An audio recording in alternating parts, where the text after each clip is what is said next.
사랑하는 여러분, 주의 이름으로 축복합니다. 이 가운데 하나님의 큰 능력과 은혜를 부어주시기를 축원합니다. 사도 바울을 만나면 만약 질문할 수 있는 기회가 있다면 이렇게 한번 묻고 싶습니다. 과연 당신은 어떻게 그렇게 교회를 위해서 애쓰고 수고할 수 있었습니까? 자기 생명을 조금도 귀한 것으로 여기지 않고 그렇게 교회를 위해서 헌신할 수 있었습니까? 이 질문에 대한 답변 같은 말씀이 1장 8절이죠.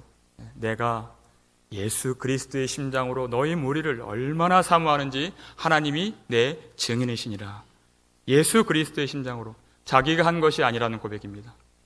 예수를 믿는다는 것은 마치 우리의 심장, 나를 위해서 그렇게 피를 뿜었던 내 심장이 아니라 오직 하나님 나라를 위해서 그 피를 뿌리신 예수의 심장을 이식시켜주는 것과 같다고 생각이 듭니다. 우리가 그 심장을 믿음으로 받았기 때문에 우리도 바울처럼 그와 같은 마음으로 교회를 사랑하고 주 예수를 사랑할 수 있는 줄 믿으시길 바랍니다. 분명히 그리할 수 있습니다. 그 사랑으로 그는 기도를 합니다. 반드시 사랑하면 기도를 낳는다고 그랬죠. 내가 기도하노라 그래요. 우리 한국교회에 하나님이 주신 그 참 복된 유산 중에서 기도를 많이 하는 그 좋은 유산을 우리에게 물려주셨습니다. 그런데 많은 사람들이 이 기도회에 대한 그릇된 이해를 우리가 조금 살피고 수정할 필요를 느낍니다. 우리는 거듭나지 않았을 때 온전히 땅의 사람이었죠.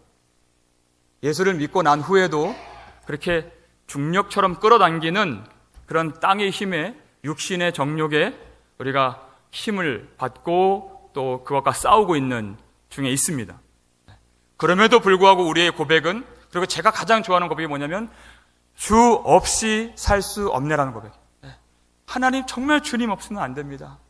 이 고백으로 우리가 똑같이 살아가고 있는 가운데 여러분, 어떤 것이 더 힘들지를 한번 스스로 속으로 생각해 보세요.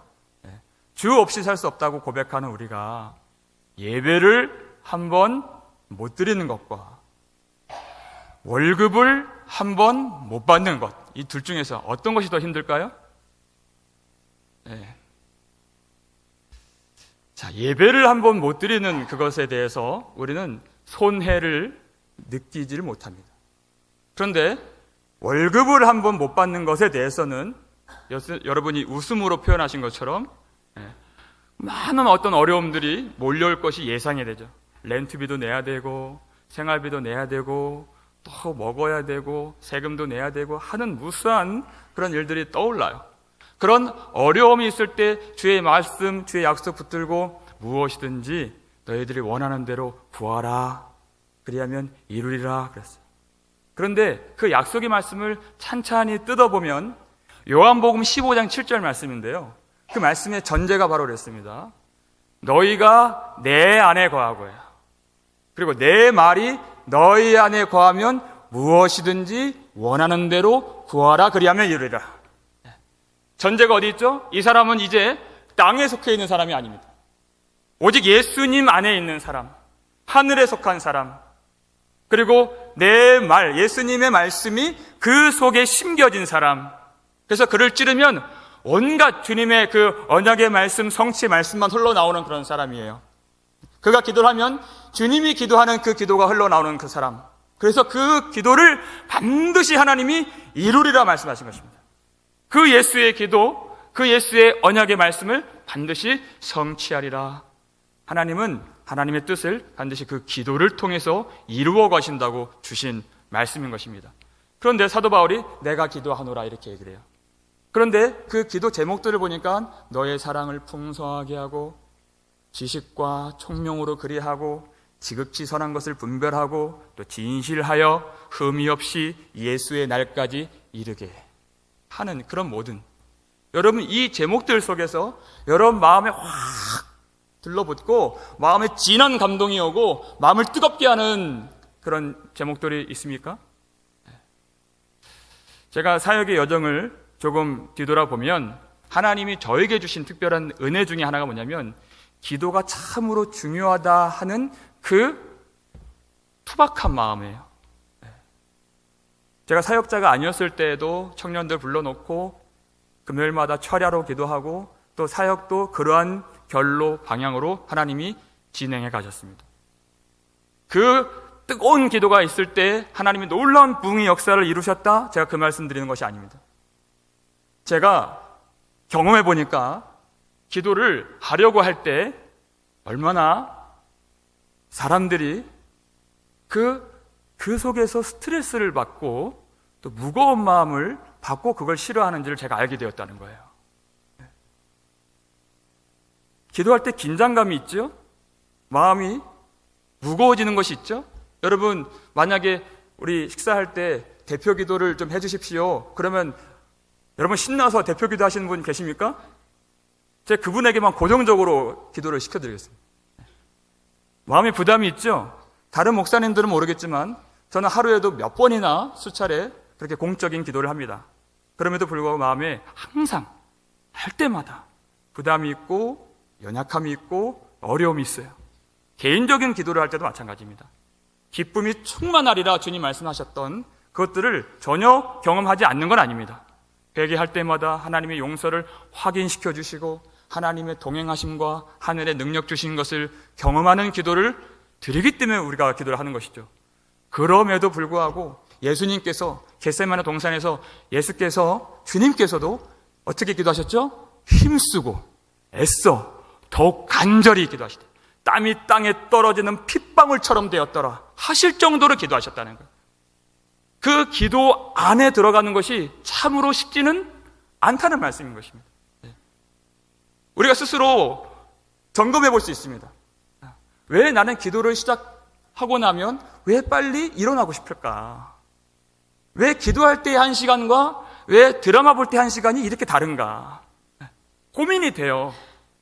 기도가 그렇게 우리 이 땅을 살아가는 정욕이 있는 우리와 그렇게 어울리지 않는 것을 제가 알게 되었다는 것이.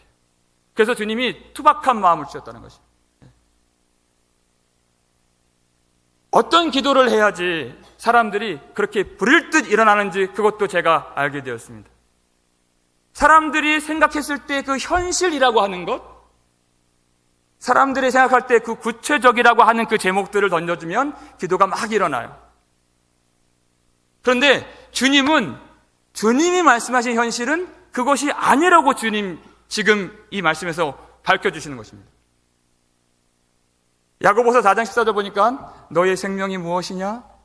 너희는 잠깐 보이다가 없어지는 안개니라. 그래서 너의 목숨을 위하여 몸을 위하여 염려하지 말아라 이렇게 말씀하셨어요. 그것이 현실이 아니라 이 언약의 현실, 말씀의 현실, 사람들에게 철커덕 들러붙는 기도 제목이 아닐지 모르지만 사도 바울이 내가 기도하노라 하면서 하는 그 기도가 사랑이 풍성해지는 것과 지식과 총명과 지극히 선한 것과 진실함과 허물이 없는 것. 그런데 여러분 그 기도가 결국 응답받는 그 끝이 무엇이죠? 결국 무엇 때문에 그 기도를 하도록 종용했죠? 바로 그 기도의 응답이 그 결국이 바로 11절 말씀입니다. 11절을 함께 읽겠습니다. 예수 그리스도로 말미암아 의의 열매가 가득하여 하나님의 영광과 찬송이 되기를 원하노라. 아멘. 이 기도가 응답됐을 때의 열매, 의의 열매라는 거예요. 제가 많은 사람들이 생각하는 그 현실이라고 여겨지는 그 문제가 전혀 작다고 말하는 것이 아닙니다. 저는 누구보다도 먹고 사는 것이 힘든 줄 아는 사람입니다. 몸이 찢어지는 그 고통이 얼마나 어려운지를 제가 아는 사람입니다. 그럼에도 불구하고 하나님이 말씀하신 현실은 안개와 같은 이 땅의 잠시 잠깐의 인생이 아니라 반드시 부유하게 살았던 가난하게 살았던 몸에 질병이 있든 질병이 없든 그 모든 사람들이 하나님의 그 기쁘신 뜻 안에서 반드시 구원을 받아야 할진데 그들이 반드시 얻어야 할 열매가 의의 열매, 생명의 열매, 그래서 하나님의 영광의 찬송이 되는 것을 위해서 기도한다는 것입니다. 누구라도 하지 않을 수 없는 어떤 상황이라도 어떤 상태에 있다 하더라도 반드시 이 기도, 사람들이 그 심각한 것 싫어하고 마음 무거운 거 싫어하는 이 시대를 분별하는 그런 민감한 마음이 없을지 몰라도 이 말씀을 분별할 때 반드시 물리칠 수 없는, 하지 않을 수 없는 기도가 바로 이와 같은 제목의 기도라고 하는 것입니다. 이 의의 열매로 가는 것은 반드시 하나님을 볼 수 있게 만들어주는 상태를 말하는 것이죠. 우리가 이 예배를 드리는 이유가 바로 거기에 있습니다. 첫 번째, 구원을 받았기 때문에 예배를 드리는 것이고, 두 번째, 구원을 받기 위해서 완성되기 위하여 예배를 드리는 것입니다. 바로 그 한 가지 열매, 의의 열매를 우리가 얻고자 우리가 예배를 드리는 것이죠. 근데 그 의가 어디 있다고 말씀하십니까? 오직 예수 그리스도의 복음, 복음에는 하나님의 의가 나타나서 믿음으로 믿음에 이르게 하나니 기록된 바 오직 의인은 믿음으로 말미암아 살리람과 같으니라. 오직 예수 그리스도의 복음에만 이 하늘의 의가 있는 것을 알기 때문에 땅에서 찾고 내가 획득하고 내가 벌어들일 수 없는, 내 노력으로 이룰 수 없는 그것을 안다면 우리는 하나님 앞에 엎드려 구할 수밖에 없습니다. 하나님 불쌍히 여겨 주옵소서. 여러분, 사단이 교회를 뒤흔드는 그런 제목이 무엇입니까? 교회에 기도를 못하게 하는 건 아닙니다. 기도를 하게 하지만, 그리고 열심도 갖게 하지만 온갖 그 땅의 제목들로만 기도를 하게 한다는 것입니다. 어느 순간 그 땅의 것들이 충분하게 되고 만족하게 될 때에는 그래서 점점 기도할 마음이 쇠하여지고 하나님 앞에 간절한 마음을 잃어가는, 그렇게 주님께 영원하고 진정한 것들을 찾지 못하게 하는, 복음의 광채를 보지 못하게 하는 그 악한, 그 간사한 시도가 지금 우리 가운데 있는 것을 우리 발견해야 됩니다. 그래서 내가 기도하노라. 그런데 여러분, 그 기도를 할 때 반드시 그 기도의 응답과 열매가 의의 열매가 가득한 것이고 주님을 만나는 것인데, 그 과정 속에서 반드시 증명되고 나타나게 되는 현상들을 사도 바울이 기도하고 있는 것입니다. 첫 번째, 너의 사랑을 점점 더 풍성하게 하사. 과연 그 교회가, 과연 그 인생이 의의 열매로 향해 가고 있는가를 볼 수 있게 만들어주는 그 증거가 바로 사랑이 있는데 그 사랑이 자라는 모습인 것입니다. 사랑이 풍성해지는 모습인 것입니다. 특별히 빌립보 교회는 사랑이 없는 교회가 아니었습니다. 예루살렘 교회가 기근이 와서 어려움에 처할 때 그 빌립보 교회, 그 마게도냐에 있는 주변의 베레아 교회, 데살로니가 교회, 그들이 함께 힘을 합쳐서 그 예루살렘 교회를 섬기고 또 공개하고 또 연보, 그 구제헌금을 전해주는 그 일로 그들이 뜨거운 사랑을 나타내 보여줬다는 것이에요. 그걸 사도 바울이 고린도 교회에 그렇게 도전을 주는 말씀이 있죠. 고린도 후서 8장 1절 말씀입니다. 함께 읽겠습니다. 형제들아, 하나님께서 마게도냐 교회들에게 주신 은혜를 우리가 너에게 알리노니. 빌립보 교회가 그리고 다른 마게도냐 교회들이 헌금을 한 것인데 그걸 사도 바울이 어떻게 해석을 했습니까? 그것은 하나님이 그 마게도냐 교회에게 은혜를 주신 것이다, 이렇게 말하고 있는 것입니다. 예루살렘 교회가 아니라 그 헌금을 한 그 사랑이 있는 그 교회가 은혜가 충만한 것이다, 이렇게 말씀해주고 있습니다. 그런데 그들이 참 불쌍히 여기는 그 연민이 있어서, 그리고 남을 그렇게 섬길 수 있는 그 마음의 풍성함과 또 재물의 풍성함이 있어서 그렇게 했을까요? 여러분, 그들이 어떤 상황이 있는지 바로 다음 절 고린도서 8장 2절입니다. 함께 읽겠습니다. 환난의 많은 시련 가운데에서 그들의 넘치는 기쁨과 극심한 가난이 그들의 풍성한 연보를 넘치도록 하게 하였느니라 그랬습니다.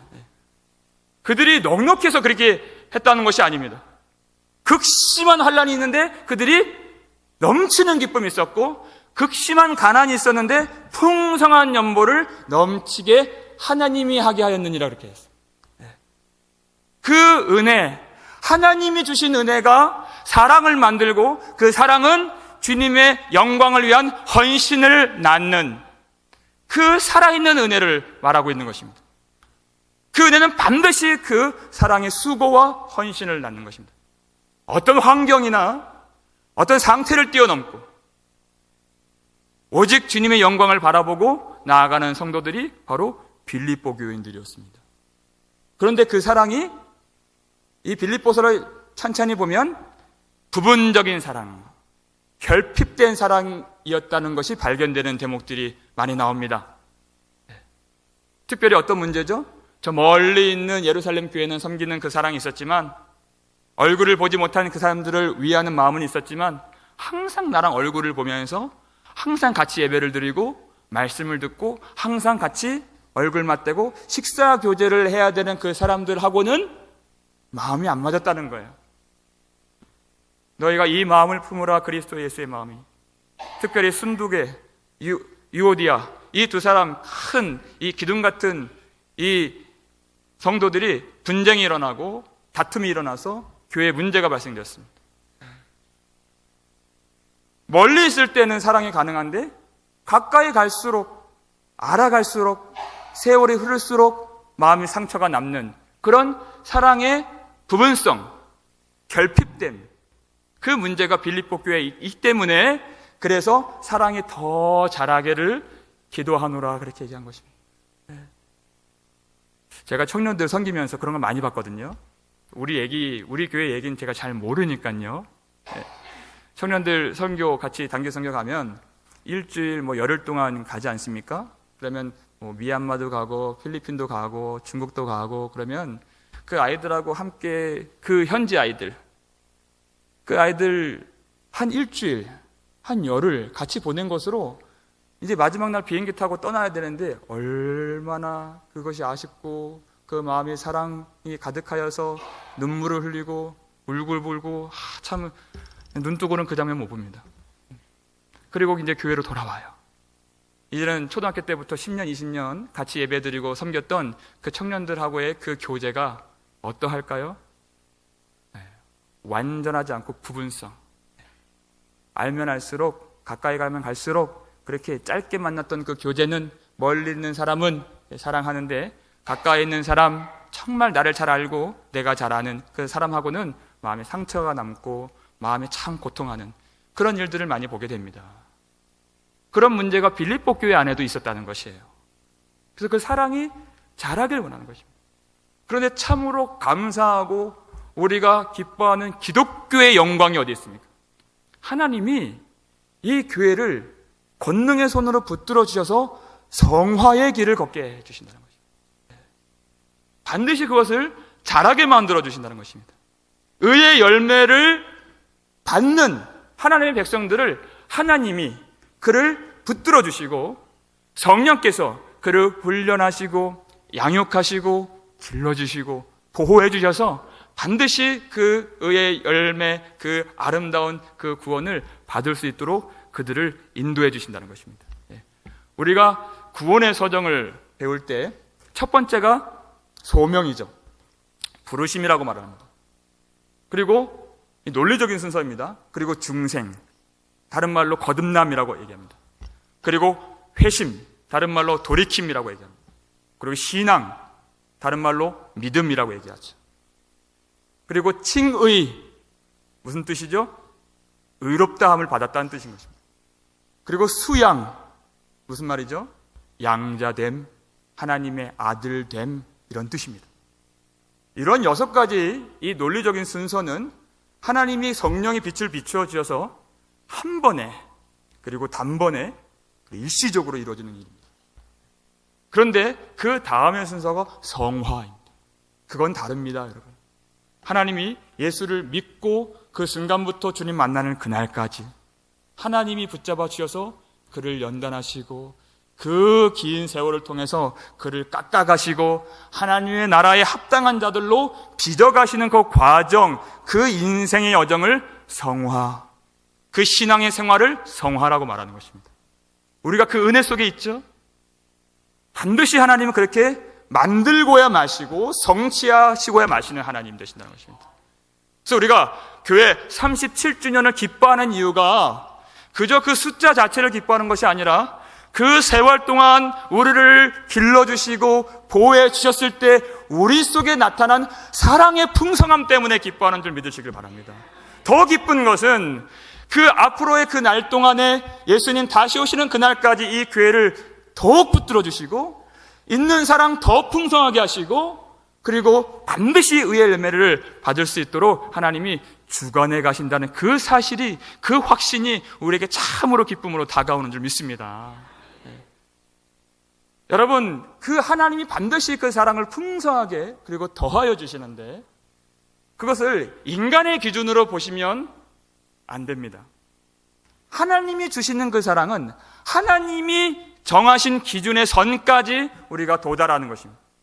우리가 할 수 있는 것은 아니지만 하나님이 그렇게 그 사랑의 키를 자라게 만들어 주신다는 것입니다. 어디까지 자랄까요? 그 키를 제한해 두셨는데 바로 요한복음 15장 13절입니다. 앞에 나옵니다. 요한복음 15장 13절 함께 읽겠습니다. 사람이 친구를 위하여 자기 목숨을 버리면 이보다 더 큰 사랑이 없나니. 이 사랑을 우리 구주 예수님이 보여주신 그 사랑을 말하는 것이죠. 어디까지입니까? 자기 목숨을 버리기까지의 사랑을 주님 말씀하신 것입니다. 그저 우리가 다른 사람 이해하고 배려할 수 있습니다. 근데 여러분, 그 정도 선이 아니라 주님이 말씀하신 그 사랑 어디까지 자랍니까?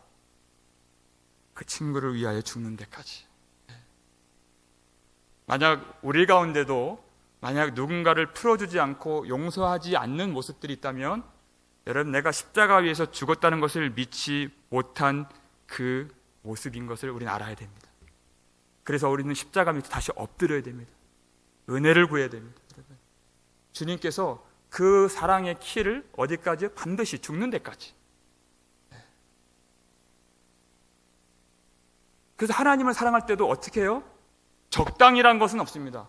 너희 마음을 다하고 너희 힘을 다하여 그리고 목숨을 다하여 주님을 사랑하라 그렇게 말씀하셨어요. 그게 사랑이죠.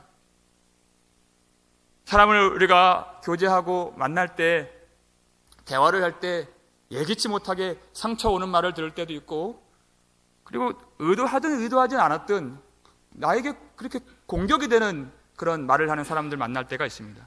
참 그 순간 견디기 어렵습니다. 근데 그때에도 아무 일 없는 듯 허허허 웃으면서 넘기고 내가 자동차를 탈 때에도 좋은 자리 나쁜 자리 있다면 나쁜 자리 내가 먼저 차지하고 내가 간식을 먹을 때에도 내가 썩은 귤 먼저 짚고 다른 사람 좋은 거 먹으라고 하면 사람들도 그걸 인정해 줍니다. 아, 사랑이 많구나, 좋은 사람이구나. 그런데 여러분, 하나님이 원하시는 수준은 훨씬 높은 데 있는 것입니다. 우리는 더 위에 있는 그 사랑을 하나님이 주기를 원하신다는 걸 반드시 알아야 됩니다.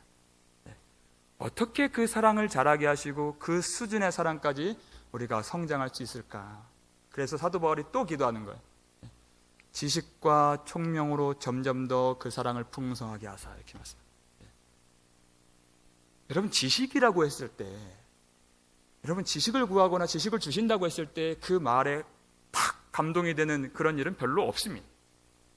우리가 지식이란 이 단어를 사용할 때 많은 순간 부정적인 뉘앙스로 사용할 때가 많죠. 지식은 그 사람을 교만하게 하고 또 공부는 많이 했는데 실제적인 어떤 행동이 없고 액션이 없는 그런 사람들을 비난할 때 이 지식이란 단어를 사용할 때가 많이 있습니다. 그런데 오늘 사도 바울이 말하는 이 지식은 그런 차원의 지식이 아닙니다. 생명을 주는 지식. 여러분, 호세아 선지자가 하나님 말씀을 받을 때 하나님 뭐라고 말씀하셨냐면 이 땅에는 진실도 없고 이 땅에는 인내도 없고 사랑도 없고 이 땅에는 지식이 없도다. 내 백성이 지식이 없으므로 망하였도다. 그 이스라엘 백성들에게 없는 그 제목들이 오늘 기도 속에 다 나옵니다. 그 진실, 그 사랑, 그리고 지식. 그것이 없어 망한다고 말하는 것입니다. 그것이 없어 의의 열매를 얻지 못한다고 말하고 있는 것입니다. 그래서 반드시 기도해야 할 제목이라고 얘기하는 것이에요. 여러분, 그 지식을 어디서 우리가 얻을 수 있습니까? 어디서 그 지식이 완전히 그 포커스를 맞춰서 우리가 그 생명의 지식을 발견할 수가 있는 그 자리가 어디입니까? 바로 예수 그리스도의 십자가.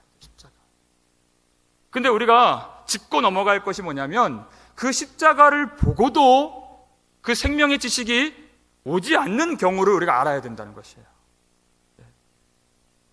누가복음 24장에서 두 제자가 그리했죠. 그들은 예수님께 배웠고 구약 성경을 잘 알았던, 그리고 결정적으로 예수 그리스도 십자가를 경험한 사람들이었습니다. 그런데 그들이 슬픈 빛을 띠고 고향으로 돌아갔어요. 사명도, 사랑도, 헌신도 다 버리고 고향에서 고기나 잡아야 되겠다 이러고 돌아가는 것이죠. 그때 예수님이 그들 앞에 나타나셨죠. 그래서 누가복음 24장 27절을 보니까 이에 모세와 모든 선지자들의 글로부터 시작하여서 모든 성경에 쓴 바 예수님 자기에 관한 것을 어떻게 해요? 자세히 설명하시니라 이렇게 말씀하십니다. 예수님 설명하셨을 때 그들이 어떻게 되었죠? 24장 31절 보니까 그들의 눈이 밝아져 이렇게 되었어요. 그인 줄 알아보더니,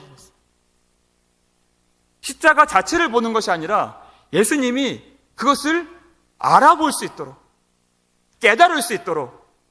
여기서 여러분 알다라고 하는 동사 나오는데, 여기 알다라는 동사가 에피그노시스라고 하는 헬라어 동사예요. 헬라어 단어예요. 근데 오늘 바울의 기도 속에 있는 지식이라는 단어하고 똑같은 단어입니다. 바로 하나님이 이걸 주길 원하신다는 것입니다.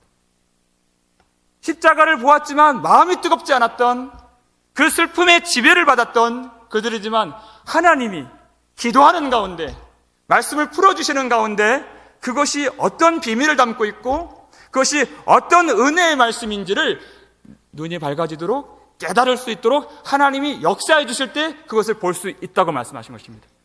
여러분, 그들이 어떻게 반응했죠? 우리에게 이 성경을 풀어주실 때 우리 속에서 마음이 뜨겁지 아니하더냐 이렇게 말씀했어요. 여러분, 단지 그들이 감정적으로 마음이 뜨거웠다 그런 말씀이 아닙니다. 금방 뜨거웠다 식는 그런 어떤 정서적인 그런 뜨거움이 아니라 사도 바울도 그 은혜를 받고 빌립보서 1장 1절에서 자기를 어떻게 소개하죠? 그리스도 예수의 종 나 바울은 이렇게 얘기합니다. 종이라고 하는 단어는 들로스, 노예라는 뜻입니다. 누가 시켜서 그의 노예된 것이 아니라 그 은혜가 너무 커서, 그 하늘의 기쁨이 너무 커서 스스로 나는 예수님만을 따라가는 노예가 되길 원합니다라고 고백한 것입니다.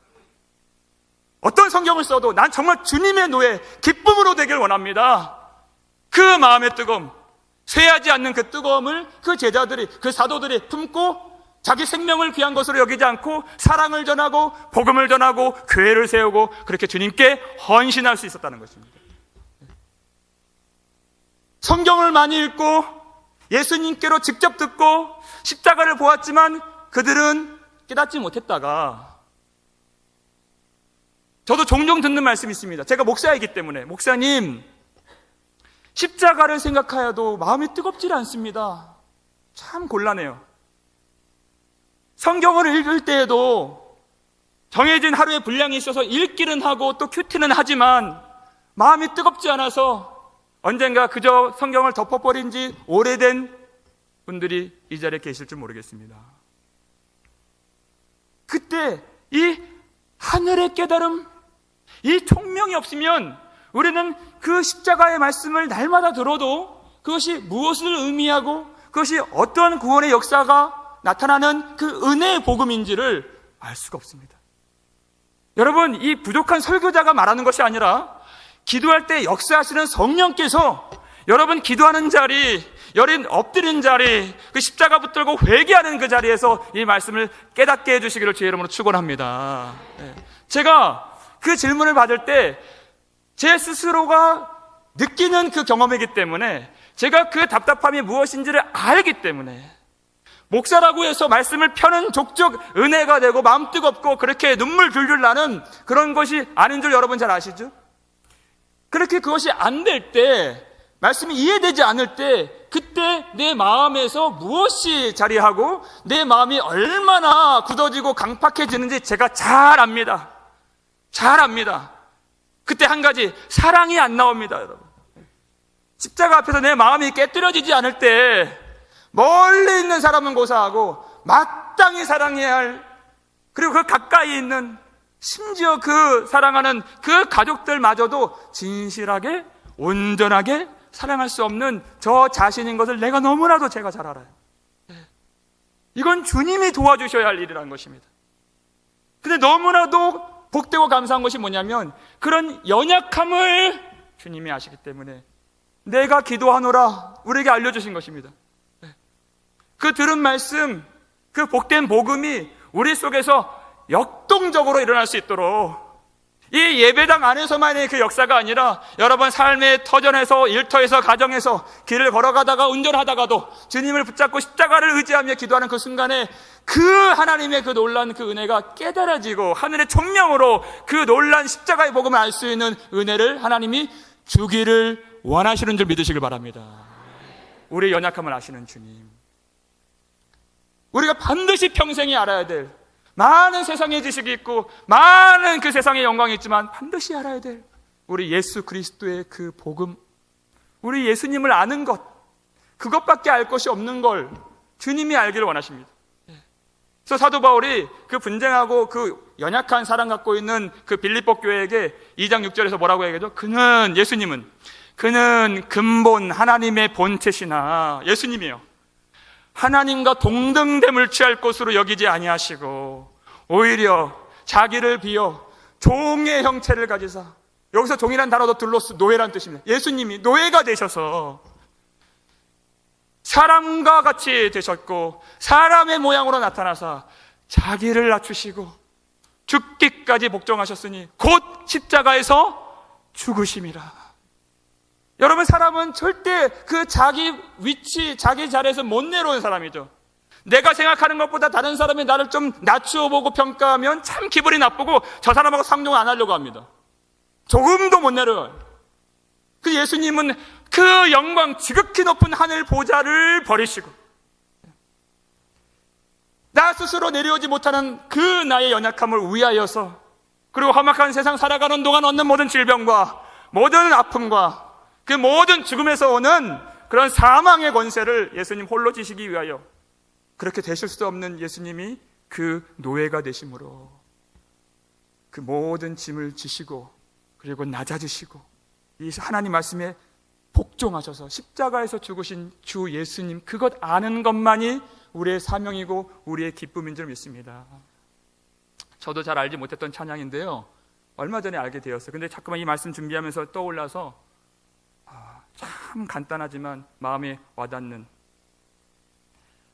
내 안에 가장 귀한 것 예수를 알미라.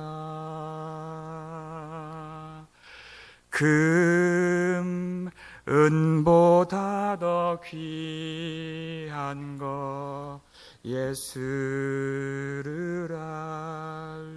알미라. 세상 지식보다 귀한 것 예수를 알미라. 내 안에 가장 귀한 것 예수를 알미라. 지금은 아주 작은 부분적인 알문을 갖고 있고 주님을 섬기는 이 생활을 하고 있지만 주님이 약속해 주셨습니다. 완전한 그 알므로, 그 얼굴과 얼굴을 보는 것처럼 완전히 주님을 알 수 있도록 우리에게 의의 열매를 주시고 그 영광을 알므로 하나님의 영광의 찬송이 되도록 이끌어 주실 주님을 의지하는 저와 여러분 되기를 주의 이름으로 축원합니다. 하나님이 하시는 일이 너무나도 놀랍습니다. 하나님이 그 영광을 나타내시기 위해서 부르신 사람들을 보면요, 다 사랑에 깨지고 실패한 자들이었습니다. 사도 바울도 자기랑 신념이 다른 사람 붙잡고 돌로 쳐 죽인 사람, 저 멀리까지 쫓아가서 잡아다가 결박하고 핍박했던 그 사람, 사랑의 사도라고 별명을 가진 사도 요한 있지 않습니까? 자기를 거부하는 마을, 자기를 배척하는 마을 보면서 예수님, 하늘에 불을 명하여서 하늘로부터 떨어지게 해서 저들을 멸하라 할까요? 저들을 다 죽여버릴까요? 그렇게 말했던 사도가 성령의 다스리심을 받고 사랑의 사도가 되었다는 것이에요. 우리의 그 실패를 아시고 우리의 연약함을 아시고 하나님이 오늘도 우리를 말씀으로 기르시고, 그리고 연약함을 깨닫고 십자가를 붙들고 기도하는 모든 자들의 기도를 들으셔서 은혜의 그 놀라운 하늘문을 열어주시고 우리의 사랑을 더 풍성하게 하시고 우리의 사랑을 더 완전하게 해주실 주님을 의지하며 기쁨으로 기도하는 저와 여러분 되실 수 있기를 주의 이름으로 축원합니다.